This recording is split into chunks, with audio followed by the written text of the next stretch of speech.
The day I moved in with Uncle John and Aunt Maria, my life took a sharp turn. Their house was nothing like the warm, loving home I'd lost. It was colder, stricter, a place where laughter seemed to echo with a hint of bitterness.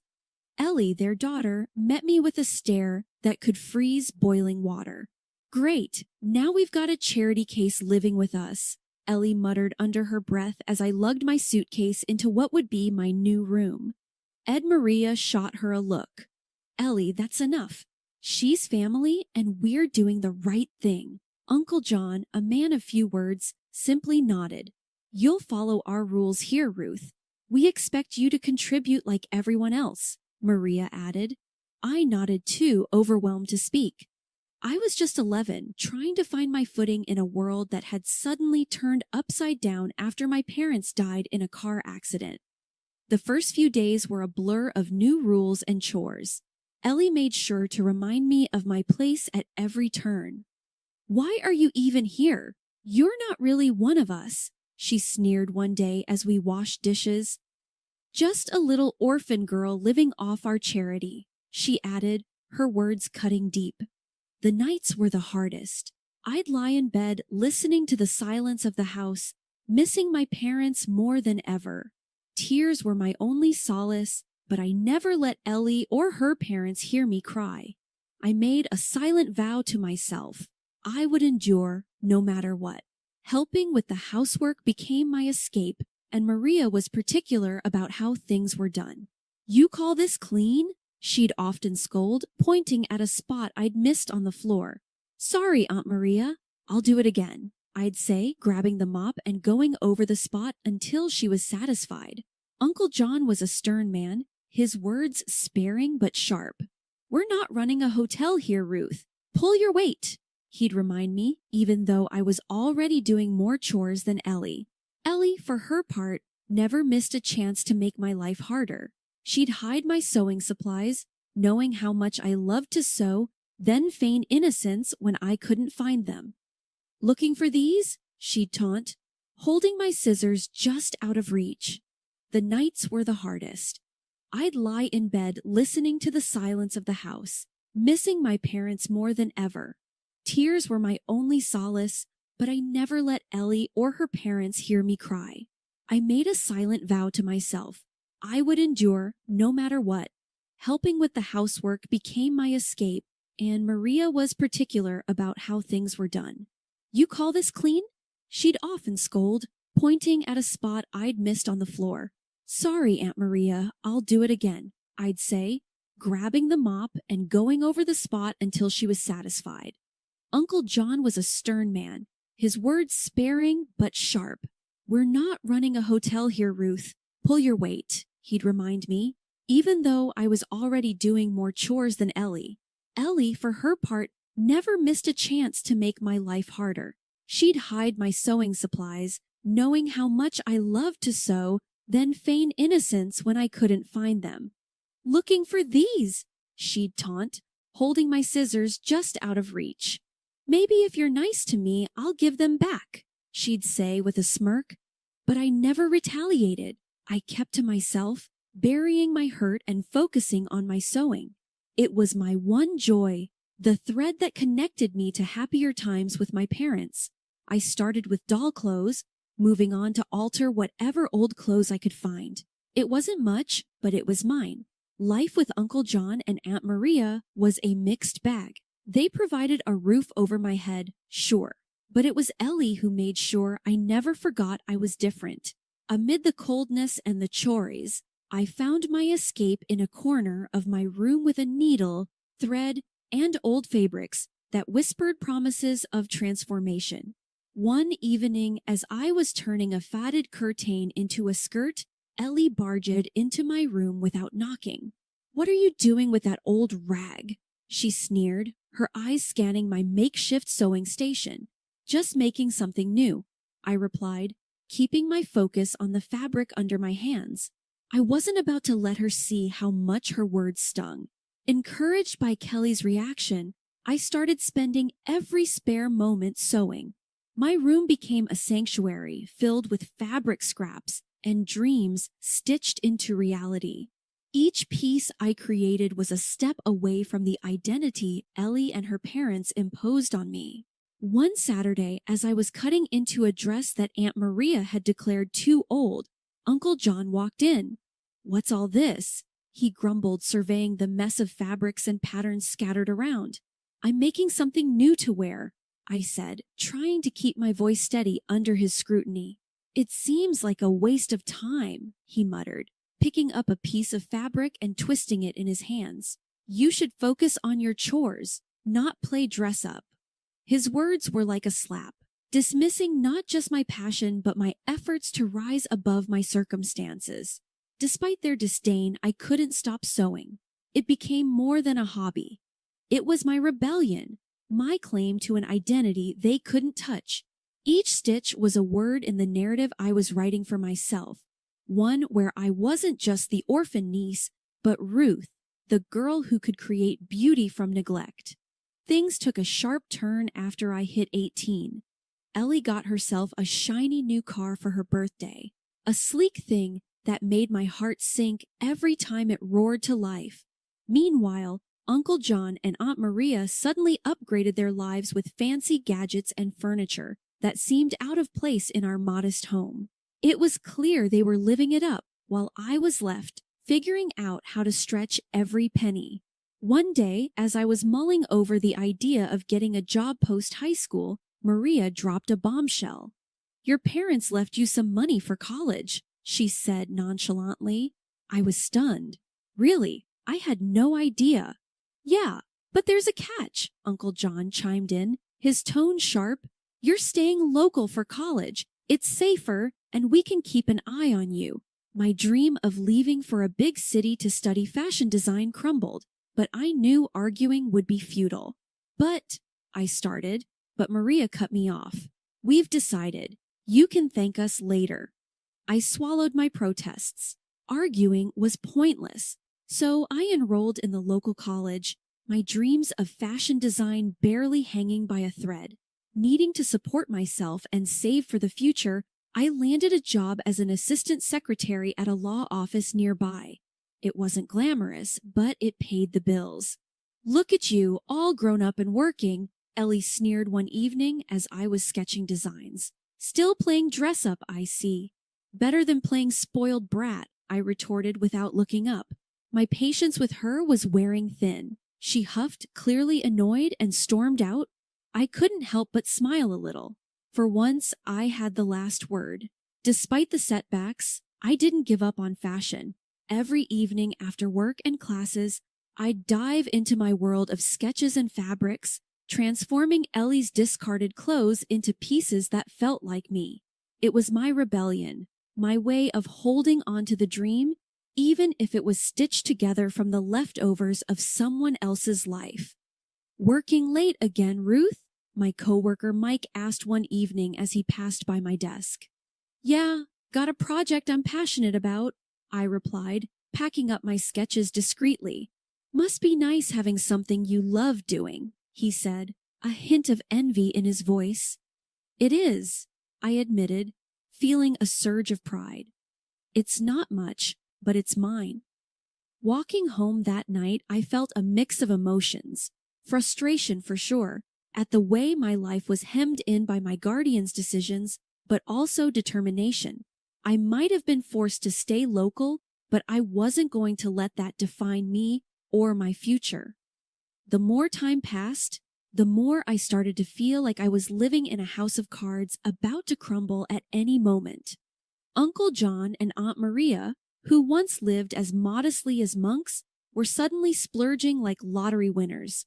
First, it was Aunt Maria flaunting a fur coat so pricey it could have fed us for months. Then Uncle John brought home a TV so big you'd think we were running a cinema out of our living room. And Ellie, who never lifted a finger for work or study, was now flashing gadgets I'd only seen in glossy magazine ads. It didn't add up.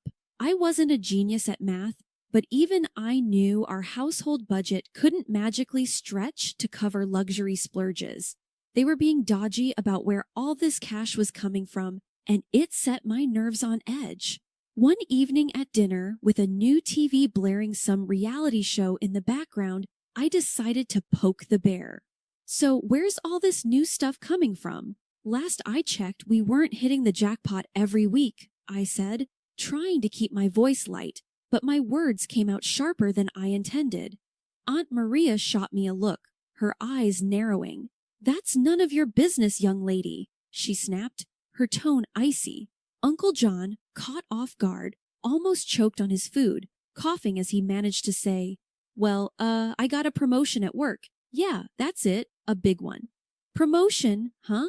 I pressed, not buying it for a second. "Must have been one heck of a jump to start throwing money around like this." Ellie, sensing tension, quickly chimed in with her usual snark. "What's it to you, Ruth? Jealous much? Not all of us need to scrape by, you know." I clenched my fists under the table, feeling a mix of anger and confusion. Just curious is all. Seems weird, doesn't it? Suddenly living like kings out of nowhere? The room went silent, the only sound coming from the TV's chatter. Uncle John and Aunt Maria exchanged glances, a silent conversation passing between them. Finally, Uncle John cleared his throat. "Let's just say we've been careful with our savings, all right?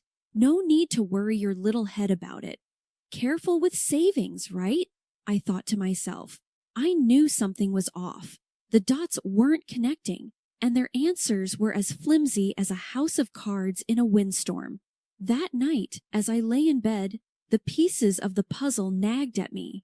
The fur coat, the TV, Ellie's gadgets, and the endless documents they had me sign, always with the excuse that it was for benefits or some other vague reason. I trusted them, never bothering to read what I was signing. But lying there, it hit me like a ton of bricks. Could those signatures of mine be the source of their sudden wealth? The deception swirling around my guardian's sudden wealth weighed heavily on me. But amidst the chaos, a sliver of light shone through. Tom. He worked part-time at the law office, a law student with a sharp mind and a kind heart. Our connection was immediate, a bond formed over shared dreams and the mundane realities of life. One afternoon, while organizing files, our hands brushed, sending a jolt of electricity through me. We locked eyes and he smiled.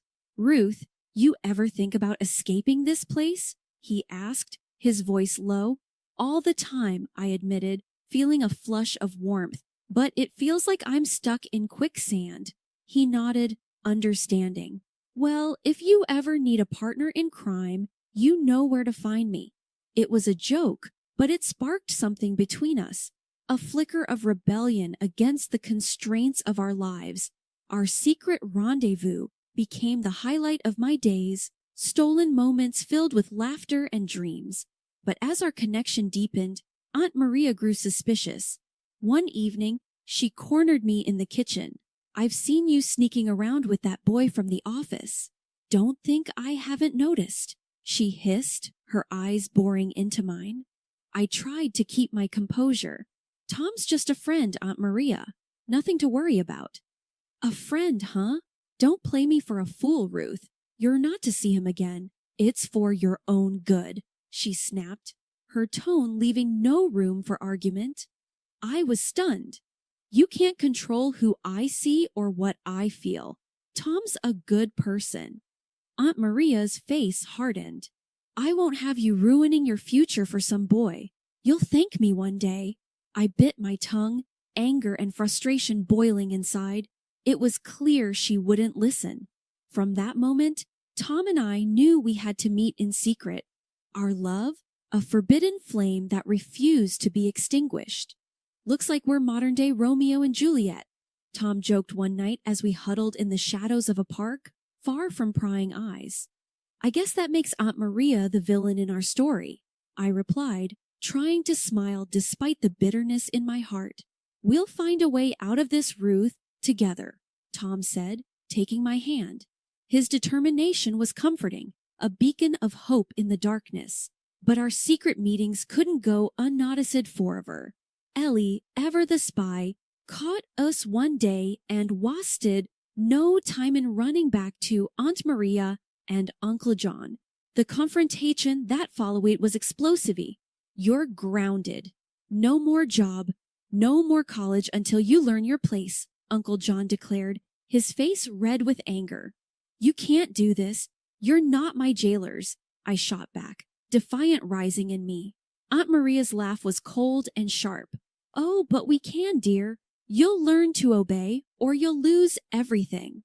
The threat was real, and the stakes were higher than ever. In the dead of night, Tom and I made plans to fight back, to reclaim my inheritance and our freedom. It's us against the world, Ruth. We'll expose their lies and build our own future, Tom whispered, his words a vow I clung to. It was a chilly Thursday evening, the kind where the wind seemed to whisper secrets as it passed. Tom and I were huddled in the dim light of his tiny apartment, the only place we felt safe from Aunt Maria and Uncle John's prying eyes. The documents I had secretly photographed lay spread out on the coffee table between us, a silent testament to the betrayal I was about to uncover. Are you sure you're ready for this, Ruth? Tom asked, his voice laced with concern. I nodded, my heart hammering in my chest. I need to know, no matter how bad it is. We started with the will of my parents, a document I had never seen before. As Tom read it aloud, the reality of their love for me, their hopes for my future, hit me hard. They had left me not just their savings, but also investments and properties, a legacy meant to secure my life. And there, in clear legal language, was the clause about my inheritance coming into full effect at 18, I murmured. So, they've been lying to you, Ruth, all this time, Tom said, his voice tight with anger. But why? How could they just use me like this? The betrayal stung, a bitter pill to swallow. We dug deeper, examining the documents I had signed. Tom's legal knowledge helped unravel the complex web of deceit. Look here, he pointed out. By signing this, you basically allowed them access to your funds. They've been funneling your inheritance into their accounts. The realization hit me like a freight train. My trust, my loyalty had been manipulated to fund their lavish lifestyle. I can't believe this. They told me it was all for benefits, for my college fund, I said, feeling naive and foolish. It's classic fraud, Ruth, and it's illegal. You have rights, Tom reassured me, his hand finding mine. The next steps were daunting. We discussed lawyers, legal battles, and the possibility of going public. The thought of facing Aunt Maria and Uncle John, exposing them for the frauds they were, made my stomach churn. We'll need evidence, solid proof that can't be dismissed, Tom said, already plotting our course of action. I was scared, more scared than I'd ever been, but the fire of justice burned within me. Let's do it. Let's expose them. I can't let them get away with this, I said, the determination in my voice surprising even me. I was no longer the timid girl who had arrived at their doorstep seeking refuge. I was a woman wronged, ready to claim what was rightfully mine. The plan was set. We would gather more evidence, consult with a lawyer Tom knew, and build a case that would stand up in court. It was going to be a long, hard fight, but I was ready. Ready to face the guardians who had become my oppressors. Ready to reclaim my life and my future. The days leading up to the court date were a blur. Tom and I spent every moment poring over documents, meeting with our lawyer, Mr. Henderson, and preparing our case. The evidence was solid, but the thought of facing Aunt Maria and Uncle John in court made my stomach twist in knots. Remember, it's about the truth, Mr. Henderson reminded me as we sat in his cluttered office, papers strewn about. Stick to the facts and we'll get through this. The day of reckoning arrived faster than I had hoped.